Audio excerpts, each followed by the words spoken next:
മർക്കോസ് എഴുതിയ സുവിശേഷം 15-ാം അധ്യായം 19-ാമത്തെ വാക്യം. കോൽ കൊണ്ട് അവന്റെ തലയിൽ അടിച്ചു, അവനെ തുപ്പി, മുട്ടുകുത്തി അവനെ നമസ്കരിച്ചു. യേശുക്രിസ്തുവിന്റെ പീഡാനുഭവങ്ങൾ, സഹനം എല്ലാ കാലഘട്ടത്തിലും കർത്താവിന്റെ സ്നേഹത്തിന്റെ പ്രകടനമായി നമുക്ക് കാണാൻ കഴിയും. നമ്മെ കർത്താവ് സ്നേഹിച്ചപ്പോൾ താൻ അനുഭവിച്ച വ്യഥകൾ, വേദനകൾ എത്രയോ വലുതാണ്. 3 പ്രത്യേക പദപ്രയോഗങ്ങൾ ഈ വാക്യത്തിൽ കാണാൻ കഴിയും. ഒന്ന്, കോലുകൊണ്ട് യേശുവിൻ്റെ തലയിൽ അവർ അടിക്കുകയാണ്. എത്ര ദാരുണമാണ്! തലയിൽ മുൾക്കിരീടമുണ്ട് എന്ന് ഓർക്കണം.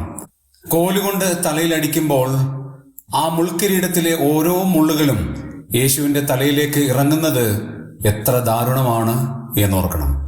2, അവനെ തുപ്പി. മറ്റൊരാളുടെ തുപ്പൽ നമ്മുടെ ശരീരത്തേക്ക് അബദ്ധത്തിൽ പോലും തെറിച്ചാൽ എത്ര അരോചകത്വമാണ്. യേശു കർത്താവിൻ്റെ മുഖത്തേക്ക് തുപ്പുകയാണ്, ദേഹത്തേക്ക് തുപ്പുകയാണ്. എത്ര നീചകരമായ പ്രവൃത്തിയാണ്! മാത്രവുമല്ല, അപമാനത്തിൻ്റെ ഏറ്റവും മൂർത്തിമത് ഭാവം യേശുവിനെ മുമ്പാകെ മുട്ടുകുത്തി നമസ്കരിക്കുകയാണ്. അങ്ങ് രാജാവാണല്ലോ, അതുകൊണ്ട് ഞങ്ങൾ അങ്ങയെ നമസ്കരിക്കുന്നു എന്ന് പറഞ്ഞ് യേശുവിന് മുമ്പിൽ മുട്ടുകുത്തുന്നു.